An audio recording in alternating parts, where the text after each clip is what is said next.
Hello everyone, welcome to the Al Rasta channel. Today we will recap an anime movie that is actually very interesting to watch, Godzilla, Planet of the Monster. So in short, it tells the story of 22 years after mankind left Earth, due to the appearance of a kaiju named Godzilla. During that time, humans began to formulate a plan to defeat Godzilla. However, once they returned to Earth, humans discovered that various things had happened on Earth, including that they could not confirm whether the Godzilla on Earth now was the same Godzilla who had driven them from the planet.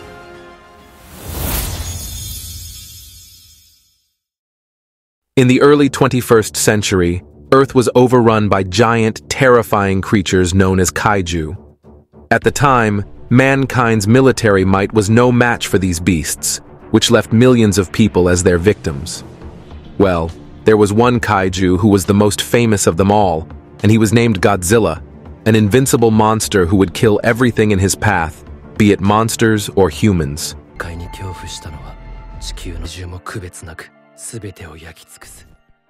At a time when humanity was suffering, suddenly an alien race known as Exif arrived on Earth with the intention of helping humans, namely by introducing a religion or belief, so that humans no longer experience tremendous despair due to this disaster. Well, not long after that, the Earth had another alien arrival, named Bilu Saludo. They are a technologically advanced alien race who want to immigrate to Earth after the destruction of their home planet. Bilu Saludo promised that if humanity would give them a place to live on Earth, then they would help to defeat all kaiju, especially Godzilla. Then, in 2046, Bilu Saludo almost completed the anti-Godzilla weapon, Mecha Godzilla.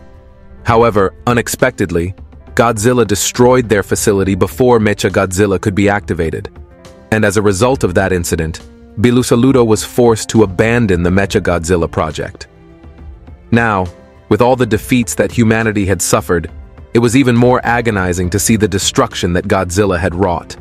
Therefore, the central government then organized a desperate plan to evacuate 15,000 humans from the planet in search of a new home elsewhere in the universe. The people would be divided into two groups. 10,000 passengers would board the Horatio, heading to the planet Kepler 452. The other 5,000 will board the Aratrum, heading to the planet Tau-E. A young boy named Haruo Sakaki was seen rushing to Aratrum with his grandfather, Daiichi. There, he witnessed Godzilla appear and then obliterate one of the transport planes that was scheduled to fly to Aratrum.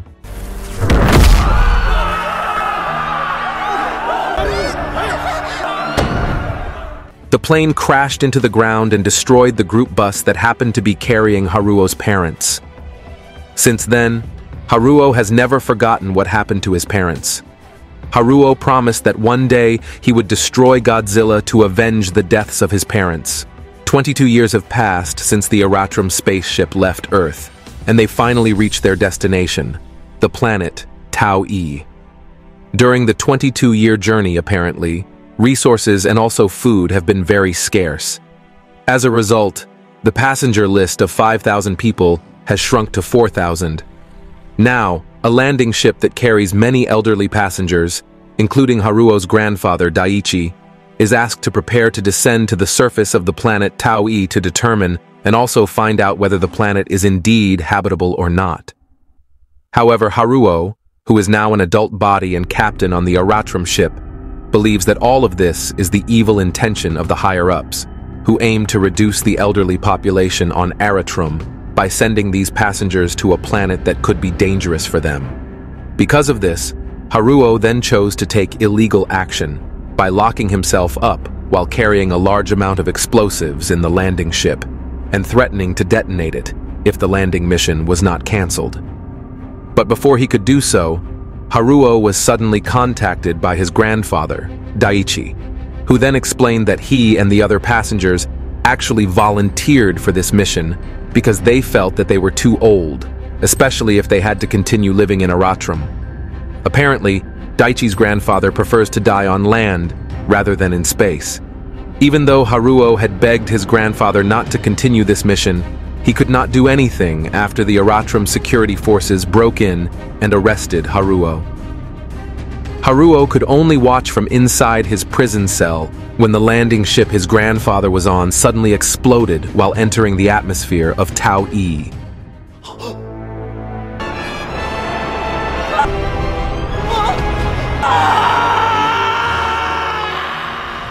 Sometime later, after the incident, there was an exif, as well as an archbishop and a colonel named Metphis, who was seen meeting Haruo in prison. His arrival here was to listen to Haruo's confession so that Haruo would admit the mistakes he had made. But in reality, Metphi's presence here was to provide secret data requested by Haruo himself about the intricacies of Godzilla, so that later Haruo could avenge him. Haruo believes that, with the right strategy, 22 years ago, humanity could have defeated Godzilla. But unfortunately, humans chose to retreat and leave planet Earth. Now, Haruo wants to prove that Godzilla can be defeated. Meanwhile, the Central Committee was sitting together to discuss the next steps regarding the planet Tau-E, which turned out to be uninhabitable. Endorf, a cardinal of the Exif race, said that they could return to Earth instantly by using the hyperdrive capabilities on Aratrum. Well, weighing all the possibilities of returning to Earth, the rumors then began to spread throughout the ship, which made all the inhabitants confused. Is it true that Earth is now habitable? Long story short, finally, the higher-ups approved this plan to return to Earth.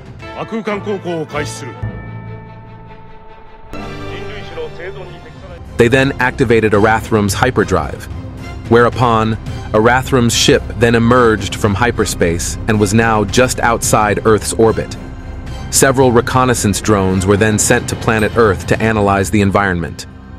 Well, from the results of the analysis, it was found that there was at least a 10,000-year time difference since they left Earth 22 years ago, where it has made environmental conditions also undergo many changes. Drone altitude at 500 meters. Electromagnetic interference. What's that? Wait, what? What's happening? Drone 6 lost. Damn it. Maybe it was thunder or lightning. Fool! No one could possibly forget that roar. A professor named Martin said that the reason Godzilla has survived this long is because he has undergone a cycle that occurs every few millennia. Godzilla scatters heavy radiation in the environment around it. Godzilla remains a unique genetic anomaly that even now we cannot compare to other organisms. It may be going dormant every few millennia.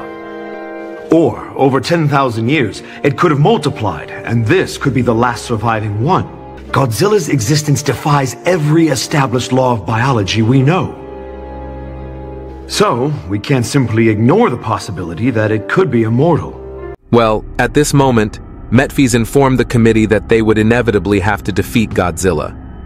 Metphis said that they had prepared a plan called the Anti-Godzilla Strategy. Metphis added that he was also ready to reveal the person behind the Anti-Godzilla plan. However, with two conditions, of course first, the committee must be willing to retract all accusations of leaking confidential information. And second, Captain Haruo Sakaki must be released. Well, having no choice, the committee finally agreed, and Haruo was released and allowed to propose his plan to the Central Committee. During the meeting, Haruo explained that the reason Godzilla was invincible was because of a shield, an electromagnetic defense mechanism used from within his body. Haruo was certain that the shield was produced by an organ in Godzilla's body. If they paid close attention to when Godzilla deployed it, they might be able to pinpoint the location of the organ in question. Essentially, once they found it, they had to destroy the organ and send an EMP prop into Godzilla's body before the organ regenerated, which would also theoretically cause Godzilla's body to become over-energized, causing it to explode. But in order to carry out the mission, Haruo said that he needed at least 600 people to help him. Long story short, 4 companies of troops were then deployed to the surface of the Earth under Galugu's command. Even though he was free, Haruo still had to be tied up in the expedition on a ship piloted by Colonel Leland, Metphis, and Major Belube. Well, finally, after using thermobaric bombs, they managed to land at various points and immediately began preparing for anti-Godzilla operations. Professor Martin then asked Leland for permission to lead the Timomia expedition into the forest to study the flora and fauna. Haruo, who asked to participate, was also allowed, but on condition that he had to be supervised by a sergeant named Yuko. Well, when he saw Yuko, it immediately made Haruo shocked. So both Haruo and Yuko were raised by their grandfather, Daiichi. Well, on the way, Yuko explained that she herself really wanted to meet Haruo to talk about the death of their grandfather. At that time, the committee claimed that they had taken all the explosives installed by Haruo. However, in reality, the ship exploded as well, which made Yuko wonder if the committee was really planning to reduce the population of old people. Hearing that, Haruo became skeptical. He didn't believe that everyone in the committee was all evil, because he certainly didn't want to suspect the friends he already trusted. Next, from there, the team found a building that had been destroyed, which made them so astonished. Because after 10,000 years, they can still find the ancient civilization of mankind for the first time. Meanwhile, winged reptilian creatures emerged from the jungle. They were seen breaking into the base camp and began attacking the soldiers.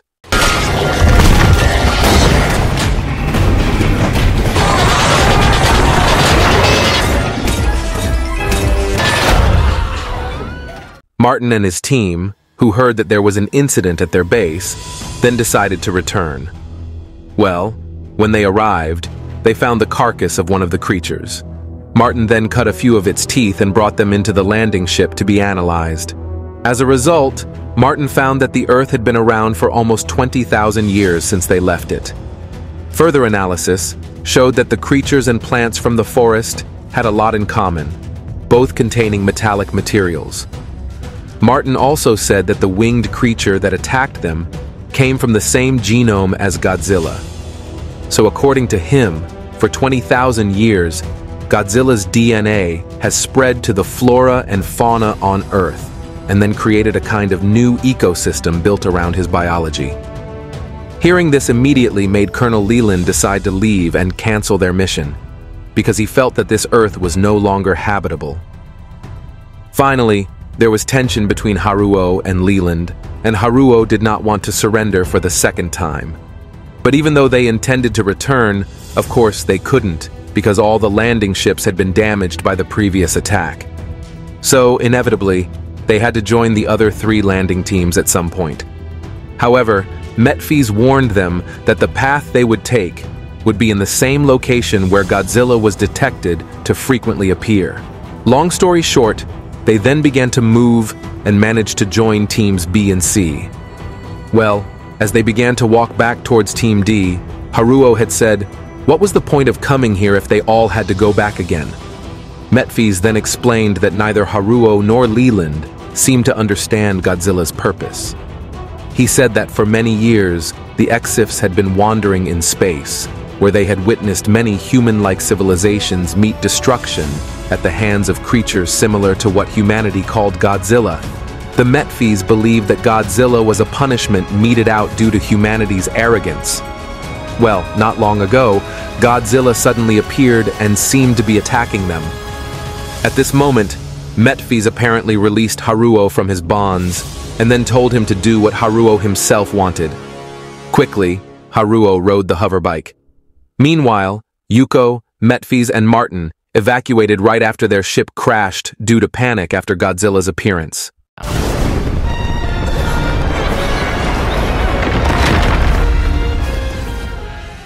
Well, after taking off, Haruo then tried to attack Godzilla, but the damage produced was not enough to make Godzilla use his shield. Here, apparently, Leland chose to help Haruo by shooting at Godzilla. With such an artillery attack, Godzilla was forced to activate his shield. But as a result, Godzilla had to explode it with atomic breath.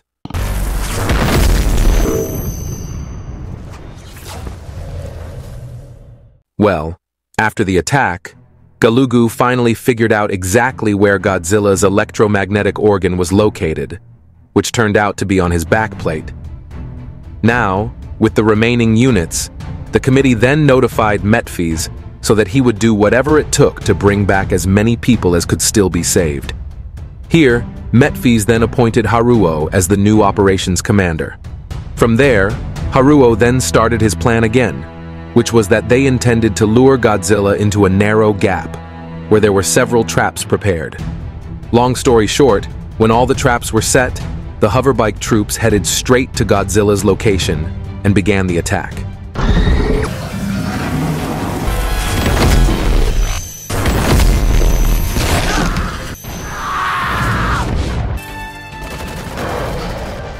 The attack caused many casualties, not to mention a flock of winged creatures that also emerged from the forest and attacked them. Haruo, on the other hand, ordered all the planes to land to distract Godzilla. From there, the planes then flew in front of Godzilla and dropped thermobaric bombs, which automatically succeeded in attracting Godzilla's attention to the trap site. Long story short, once Godzilla entered it, the explosives that had been planted by the Galugu team were detonated.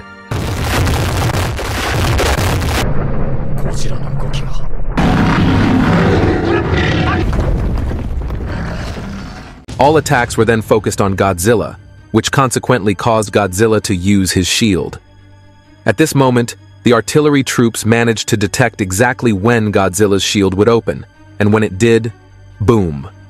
They opened fire on Godzilla's back, causing his organs to shatter. However, because the tissue in Godzilla's body can regenerate quickly, the shield can automatically be restored. Knowing this, it left Haruo with no choice but to stop it. Using a power suit, Haruo jumped onto Godzilla's back and then stuck an EMP probe. Here, Haruo then told the artillery troops to open fire the moment Godzilla's shield reopened. Now, as soon as they fired and succeeded in destroying Godzilla's organs for the second time, along with Haruo, several troops jumped in and inserted the EMP probe into Godzilla's back again. Well, with more EMP probes going in, the level of electromagnetic energy inside Godzilla's body increased. And then...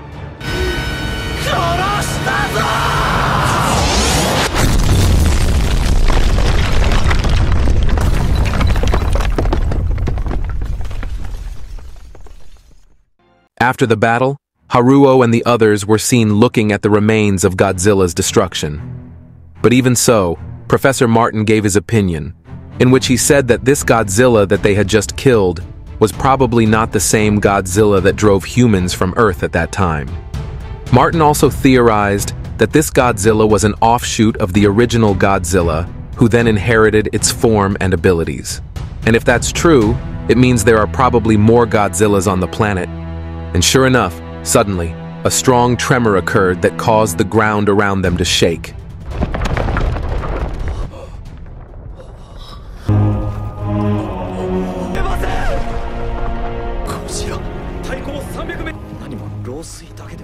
From the results of observations, it is estimated that this creature is more than 300 meters tall, and its weight even reaches 100,000 metric tons. It then made Haruo wonder, how could a monster like this be said to be a living being? Well, when Haruo told everyone to retreat, Metphis, who happened to be on the other side, saw the appearance of Godzilla. Here, Metphis said that apparently the king of all monsters had finally shown himself once again. Meanwhile, Godzilla, who witnessed the humans fleeing, then swung his tail into the air, thus producing a tremendous shockwave that seemed to destroy all the human vehicles. In this moment, Haruo witnessed the horrifying figure of Godzilla from beyond the ruins, where he vowed to kill the creature once again. Sometime later, Haruo woke up in a hut, along with a masked woman who was nearby. When the woman saw Haruo awake, she turned around and removed her mask. The scene moved to Aratrum, where the Central Committee received a transmission informing them of the situation. In the footage, they saw that the Godzilla that caused their defeat was the same Godzilla that drove them from Earth. Deputy Director Takeshi then asked Admiral Umberto Mori what their next move should be. But before the question could be answered, the Bilusaludo chieftain, Doludo, said that it was unlikely that they would ever return to Earth. From here, they became worried about what would happen if Godzilla could see their position in Earth's orbit. From the results of the analysis, it was estimated that Godzilla's atomic breath could most likely penetrate the atmosphere and hit Eretrum. Although the possibility of Godzilla seeing their position was very low, the members of the Central Committee planned to exit Earth's orbit and retreat to the Moon's orbit. Here, there was tension between Hamamoto and DeLudo, who were arguing about the fate of the people still on Earth. Are they still alive, or are there no survivors? Therefore, to make sure, Mori then ordered several surveillance drones in an effort to find survivors. But if within 48 hours they don't find any signs of survivors, then they will be forced to retreat from Earth to the Moon's orbit. Meanwhile, on Earth, Captain Haruo Sakaki woke up in a hut. He was surprised to find out that he could breathe on Earth without using aids. From there, the curious Haruo put his clothes back on and decided to go looking for his friends. But when he opened the door, he suddenly met a woman, who then made Haruo wonder, how can humans live on this planet? Well, because the woman ran away, inevitably Haruo chased her, until finally Haruo arrived in the middle of the forest, where he suddenly detected a heat source in a swamp-like area, which Haruo believed might be one of their landing ships. Well, as he began to cross the swamp, the mysterious woman suddenly appeared, trying to warn that the swamp was very dangerous. Well, because this woman didn't understand human language, Haruo, who wanted to thank her, was confused. Not long after, the mysterious woman then received some kind of telepathic signal, and she then ran into the forest, which was followed by Haruo, who tried to chase her while asking if there were other humans who survived. Not long after, Haruo received a radio communication from Yuko, who turned out to be alive, along with Belube, Lieutenant Adam, and also Corporal Marco, who apparently the three of them were defending against an unknown attack.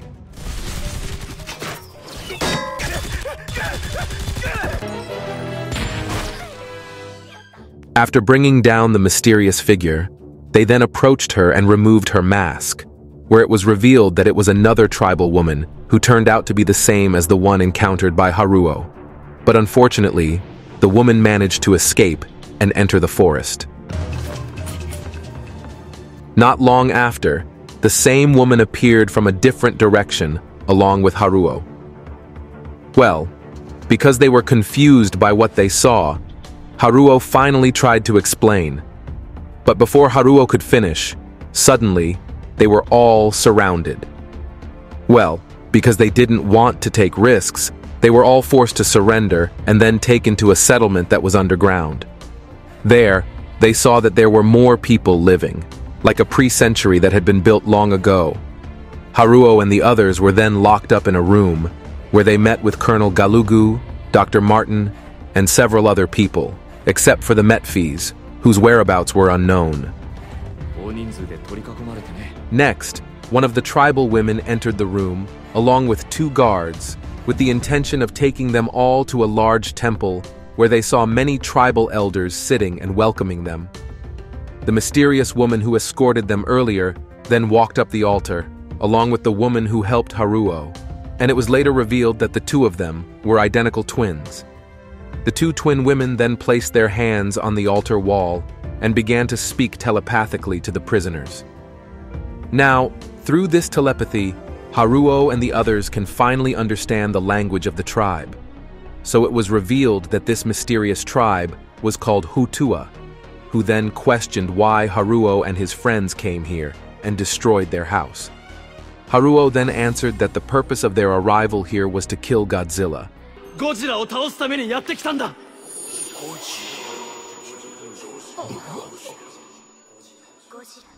Hearing this, the twins responded, saying that Godzilla is a destructive creature that has been spreading fear as well as being an enemy of their god. They also warned that Godzilla could not be defeated. That was because Godzilla had already destroyed their god and left behind only an egg. Hearing that, Haruo became angry.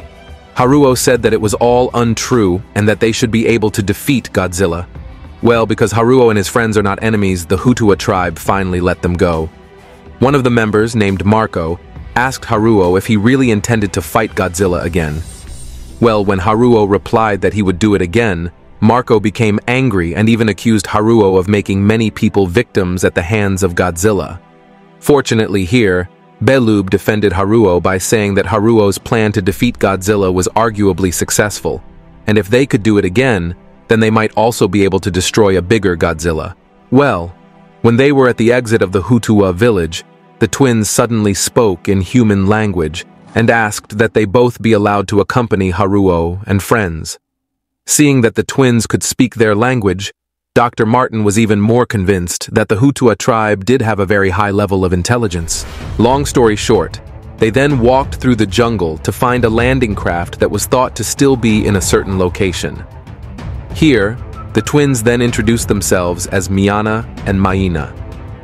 Well, the Miana is the one who helped Haruo before, while the Maina, who is always glaring, is the one who attacked Yuko and the others. Well, not long after, Yuko received a signal that might have come from the landing ship. However, when she tried to investigate, Yuko was attacked by something instead.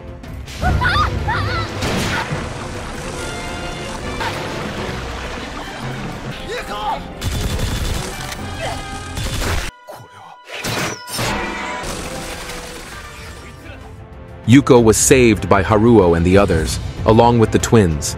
In that incident, Galugu had seen that the arrows shot by the twins could kill the creatures. Because of that, Galugu then tried to check it out.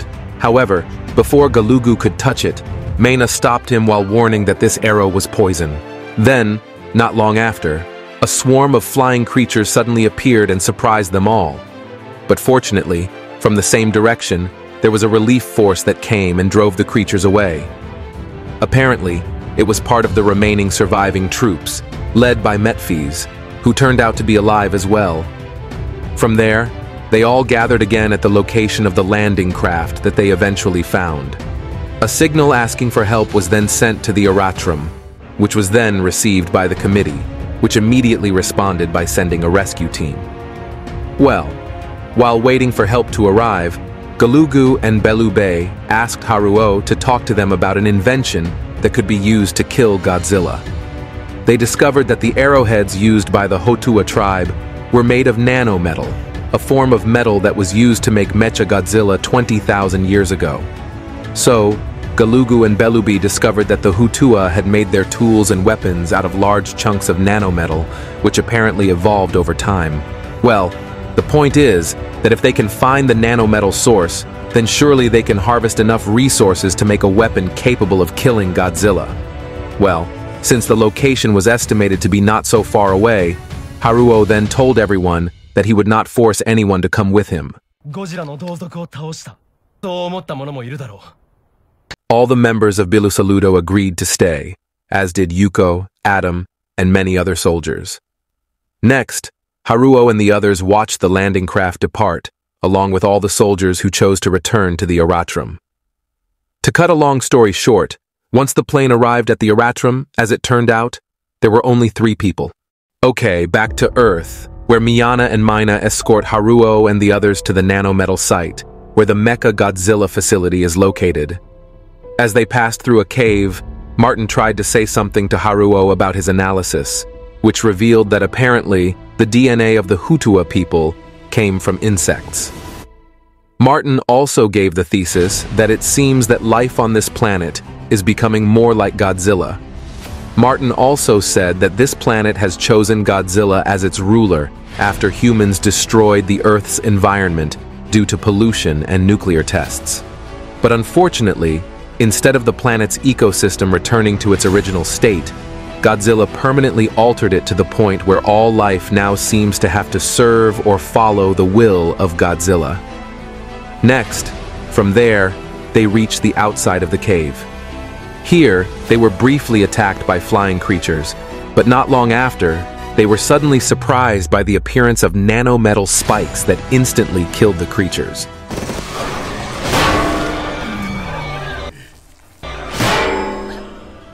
Haruo and his friends, who have not had time to find out what really happened, are then shocked again by the discovery of Mechagodzilla facilities made entirely of nanometal.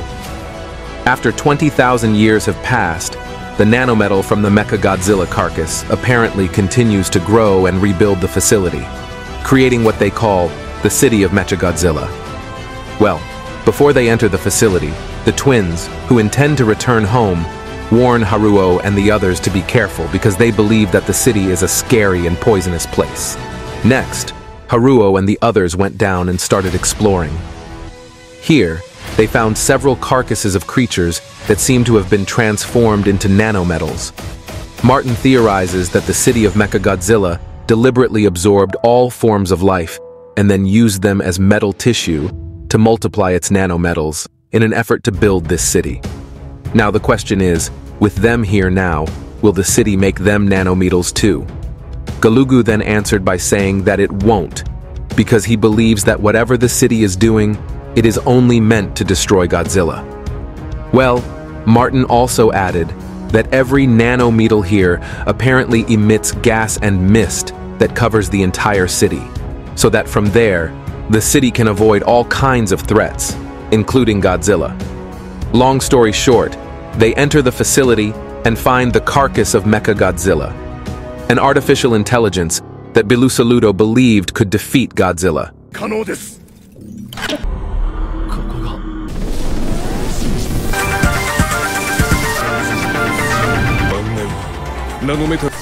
Well, after successfully reactivating the city, they then reorganized the plan that was thwarted 20,000 years ago by Godzilla. That's why they had to move fast, since Godzilla could show up at any time and finish them all off. Well, the plan is to lure Godzilla to this place, and once lured, all the power here is expected to paralyze Godzilla. Various preparations were then made, including making a weapon called the Vulture.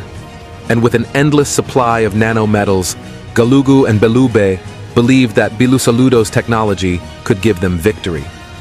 But even so, for Haruo, all this still seemed insufficient, especially when he learned that many of them had reported health problems since they were in this place. From there, Haruo then went to see Metphis, who was busy encouraging the soldiers. After that, Metphis then took Haruo to a room to show something, namely the heritage of the Exif nation, which happened to be repaired using Bilusaludo's nanometal technology. In his chat, Haruo actually felt that something was wrong with nanometals, and that maybe it could have a bad impact on them. Metphis, who understood the meaning of Haruo's words, then explained that what Bilusaludo was doing could destroy everything, including the destruction of the planets that Metphis had told him about. And he was also worried that later, Bilusaludo would repeat the same mistake. Well, here Haruo then asked, was the planet of the Exif nation also destroyed by monsters? Metphis then answered yes, but he also said that no one could say the name of the destructive monster carelessly because his name had that much power, something far more devastating than Godzilla, who was now hiding somewhere in space. Meanwhile, in Aratrum, Umberto Mori was informed that both Exif and Bilusaludo refused to leave Earth's orbit. Apparently, they preferred to help the people in the city of Mechagodzilla in an effort to conduct an operation to defeat Godzilla. Back in the city, a strange incident happened to two Bilusaludo members, witnessed by Adam and other soldiers, who saw that the two members were eaten by nanometals. On the other hand, Haruo received a warning that Godzilla had awakened, and the creature was planned to be lured to this place. Now, because this city is not fully prepared, Haruo then tells Galugu that everyone is more focused on completing weaponry than their defenses. Well, not long after that, Adam and other soldiers appeared, who ran into the room to tell Haruo about the two Bilusaludo members who had previously been eaten by nanometals. Here, Galugu explains that what they saw was not a mistake. That's because for the Bilusaludo, they would happily give up their physical bodies and become part of the city of Mechagodzilla. Because, according to them, it is a great honor. Haruo, who was horrified when he heard it, then said that what Metphis had said was true about the Bilusaludo, who seemed like they really wanted to become monsters. Well, while they were all arguing, suddenly, an alarm went off. which indicates that Godzilla is heading to this place. Godzilla then stopped and started filling his atomic lungs. Galugu quickly ordered the city to spread a layer of energy, which then managed to deflect some of Godzilla's attacks. But as a result, 2 of their ultimate weapons were damaged by the attack. 3 Vulture units piloted by Haruo, Yuko, and Belube were then launched. Meanwhile, Galugu, along with the others, would remain in the command room.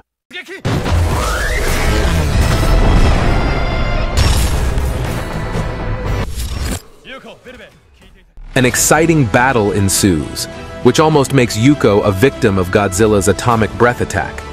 But luckily, what they did managed to provoke Godzilla, and now the creature is walking towards the location of the trap. Well, with all the efforts made finally, the 2 harpoon guns that became their ultimate weapons have now been repaired. All attacks were now focused on Godzilla, and when Godzilla was in range, Galugu released a liquid nanometal that trapped Godzilla with nowhere to go. The giant monster was then fired upon, to the point where his shield was also knocked out. Knowing there was a chance to do so, Galugu unleashed a harpoon attack, right into Godzilla's back.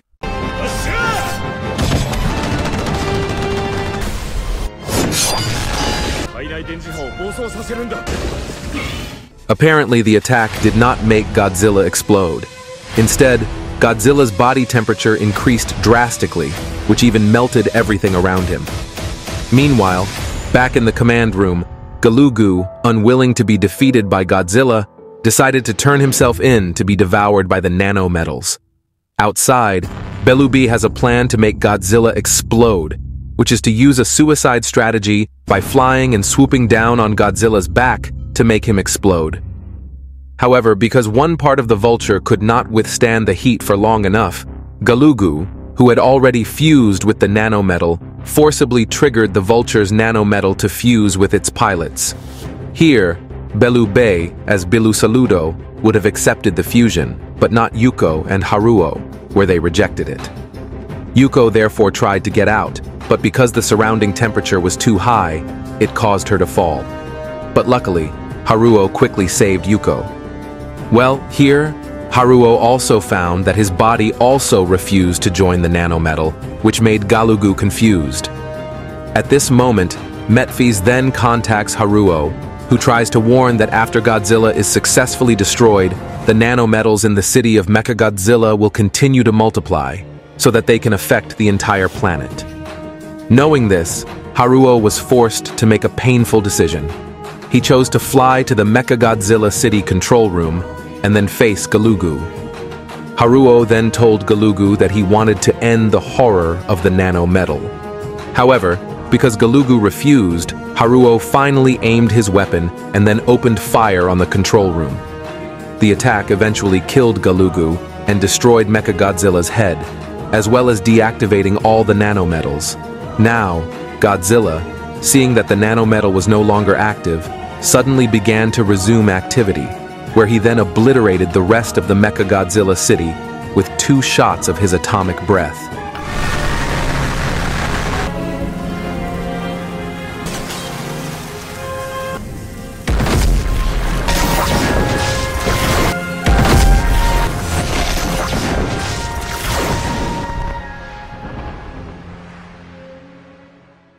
After that, Haruo landed at the top of the hill, along with Yuko, who was now in his arms. Yuko's body, which had been affected by nanometal, apparently could not be helped anymore, which made Haruo sad, and he did not want to lose Yuko. Next, in the closing section, Haruo recalls the 3rd moment Metphis told him about the forbidden name of the creature that had long destroyed planet Exif. After the destruction of Mechagodzilla City, Dr. Martin and several other soldiers continued to monitor and confirm whether Godzilla was still alive. After destroying the city, it seemed that Godzilla was asleep and trying to regain his strength. Meanwhile, in Arathrum, the Central Committee gathered again to listen to the seconds of the conversation between Haruo and Galugu. When he found out, the remaining Bilusaludo members in Arathrum felt that Haruo was a traitor because he had missed the opportunity to kill Godzilla. Well, from there, they demanded to punish Haruo. But for Takeshi, who represented the human side, he disagreed. He believes that what Haruo did was to reveal Bilusaludo's true intention to rule the earth using nanometals.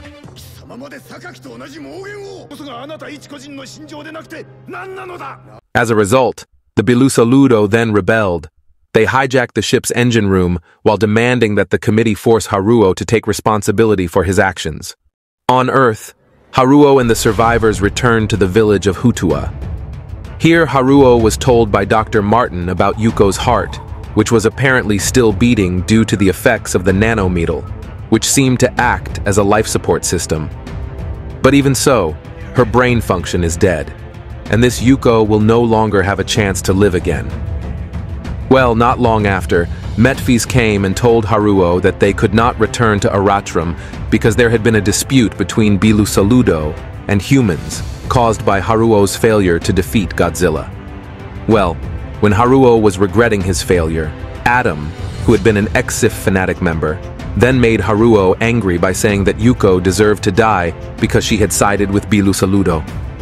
Meanwhile, the Haruo, who managed to survive after the previous incident, believed that everything was due to a gift given by the god of the Exif nation. They even believe that Haruo is the only person appointed by their god to be able to defeat Godzilla. The next day, Haruo and Martin witnessed Metphis meeting with his followers. In that moment, one of them gave testimony about how he survived after touching the nanometal. Meanwhile, his friend, who was not part of the sect, had to die by nanometal. Regarding that, Metphis stated that it was all a miracle that had been given by their god. As well as Haruo, who is also okay, Haruo has now become a hero for all of them. Well, Martin, who heard it, then told Haruo about the real cause of the immunity experienced by the person who testified earlier, which turned out to be the result of medical treatment provided by the Hutua tribe.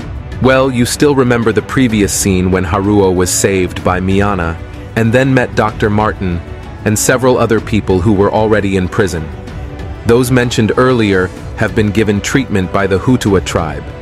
Meanwhile, Yuko and several other people were not given treatment because they were not injured at all. Hence, there are those who cannot be affected by the effects of nanometals like Haruo, and there are also those who can be affected by nanometals like Yuko. Well, but even though Martin already knew about it, he couldn't say it openly considering the fanaticism that had developed in all of Metphis' followers. From there, Haruo then spoke one-on-one with Metphis, and Haruo was surprised when Metphis revealed that he also knew about the immunity that some people got to the effects of nanometals. Apparently, Metphis deliberately did so with the intention of misleading his followers to exploit their turmoil. Metphis said that he actually intended to summon an Exif god to defeat Godzilla using the Exif nation's technology called Gematron. Saying that, Haruo became very angry. He was confused as to why Metphis had to wait until there were so many victims and then summon her god. Why not just from the beginning? So this is intended to increase Haruo's anger and hatred towards Godzilla. So in that way, Haruo is a suitable person or intermediary to summon the Exif god. The more hatred a person has, the more worthy he will be.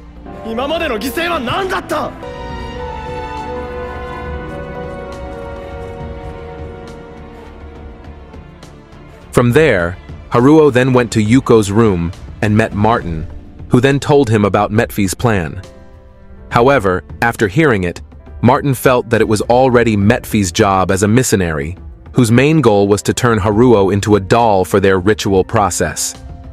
Here, Martin also tells Haruo about the hostage-taking by Bilusaludo in Arathrum with the intention of forcing Umberto Mori to sentence Haruo to death.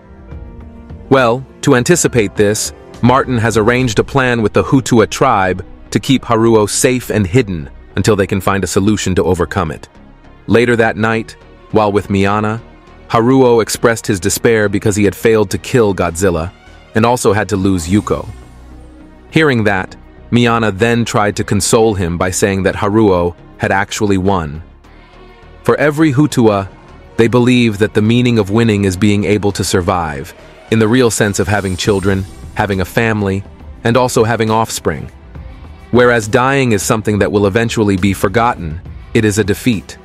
Miyana then said that in order to defeat Godzilla, Haruo must maintain the meaning of victory, namely, survival. Miyana asked Haruo to connect with her in order to survive, but apparently, Haruo refused by saying that there was no need for Haruo to go this far. But strangely, when Mina came to Haruo and offered the same thing, he did not refuse. Well, it turns out that Haruo just realized that the figure who had saved his life and treated his wounds was Mina, not Miyana. And another reason why Haruo didn't refuse was because both Mina and Haruo were actually afraid. Both were worried that they would lose the battle against Godzilla. Meanwhile, Miyana found Metphys, who were communicating telepathically with Endorf about their goals and plans, namely using Haruo as the main victim in their ritual. Here, it is also revealed that if it turns out that the Exif nation, besides being able to do telepathy, can also know what someone wants through the power of telepathy. That's why the Metphys have always been silent and rarely even talk, which is the goal of knowing and learning what the person wants. Well, after revealing what his plan was, Metphys then kidnapped Miyana. On the other hand, Haruo had a vision in his dream where he met Metphys, who again tried to convince him to want to summon the god Exif, as well as offer him a bowl of silvery liquid. Well, because it was suspicious, Haruo then tried to check it out. But how shocked he was when he saw the cauldron, which turned out to contain Miyana's head. Haruo, who screamed in fear, then woke up, where he saw Mina, who apparently felt the same way. But the difference is that in his vision, Mina said that his sister mentioned the name Ghidorah. Well, while Haruo and Mina tried to find the whereabouts of Miyana, Metphys then performed a ritual with his followers, along with the Endorfs in Arathrum, to summon their god. The creature then manifested as a shadow on Earth, and partly through the singularity, which then preyed on all Metphys followers, while destroying Arathrum.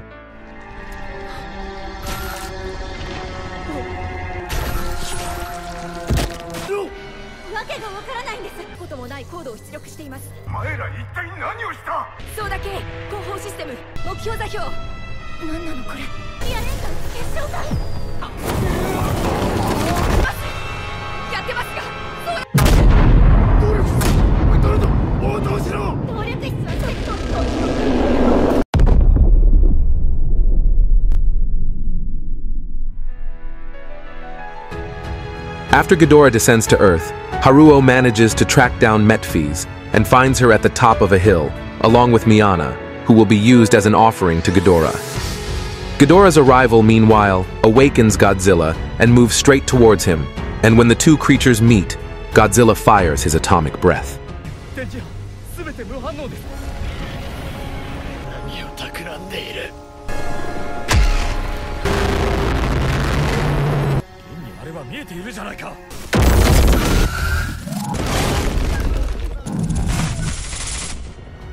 But apparently, the attack meant nothing to Ghidorah, as he created a kind of distortion space of his own, allowing him to use his own gravity to deflect the atomic breath attack. Ghidorah then begins to attack Godzilla, who seems helpless against the intangible monster as its head bites into Godzilla while draining its energy. Seeing this, Martin concluded that the creature fighting Godzilla seemed to be able to touch, but not be touched. Or in other words, Ghidorah's true original form was in a different universe, which was currently being guided by someone in their universe. Godzilla's electromagnetic shielding power cannot even respond to the attacks directed at it, which makes Godzilla even more helpless.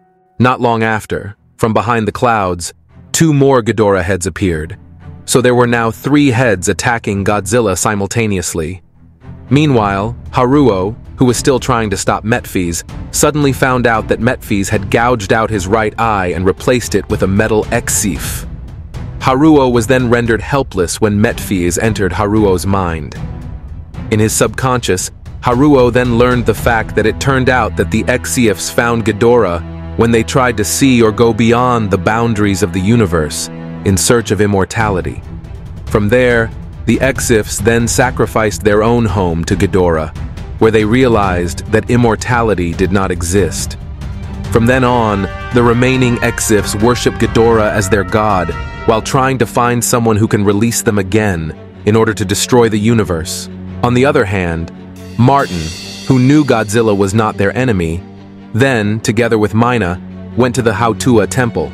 Apparently, Mina wanted to ask for help from their god Mothra to contact Haruo telepathically.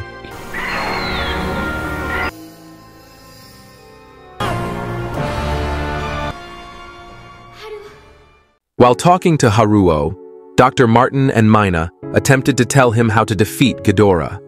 However, because Metfi's influence was so strong, Haruo had to get back under Metfi's control. At this moment, Haruo found out that it was Metfi's who had placed explosives in the bus of Haruo's parents, including how Metfi's manipulates the minds of old people, one of whom is his grandfather. In essence, all of this is Metfi's plan to provoke hatred in Haruo. But fortunately, before being affected too far, Haruo managed to regain his determination, where he then realized and destroyed the metal in Metfi's right eye, which connected Metfi's to Ghidorah, thus allowing Godzilla to fight Ghidorah again.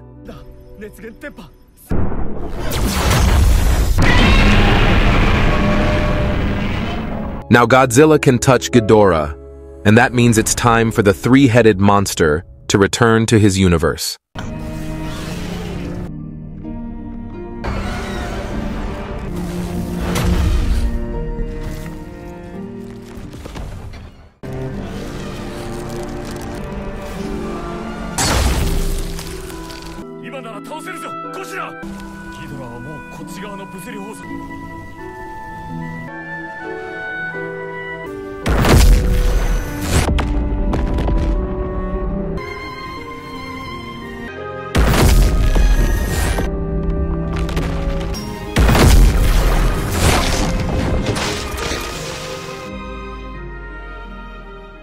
The next morning, Haruo woke up and found Metfi's talking about how Ghidorah would always look after Haruo, as long as he still carried hatred within him.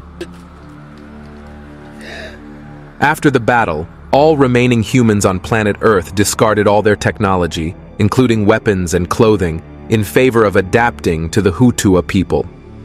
From there, time passed until Mina became pregnant. Well, Martin then called Haruo in order to show Haruo that one of the Vulture planes that was once damaged has now successfully reactivated. Martin realizes that it looks like humanity still has a chance once again to restore their civilization using nanometal technology. Haruo suddenly had a vision where he saw Metfi's, who said that this kind of insatiable nature was indeed the nature of humans, which implied that they would return to their previous state. Well, not wanting that to happen, Haruo then took Yuko's body, where he intended to leave and end it all. Miyana had tried to stop Haruo by saying that Haruo would lose if he kept doing it. Haruo, who was already too much, then replied, saying that sometimes one must choose a battle that will make him lose. Haruo then added that, without defeat, life would feel the same as a beast. Well, while carrying Yuko's body, Haruo then left using Vulture and flew towards Godzilla. Apparently, Haruo intends to end his life so that later there will be no more victims. Haruo is the last of those who really hate Godzilla. He deliberately challenged Godzilla in order to destroy the remnants of the past.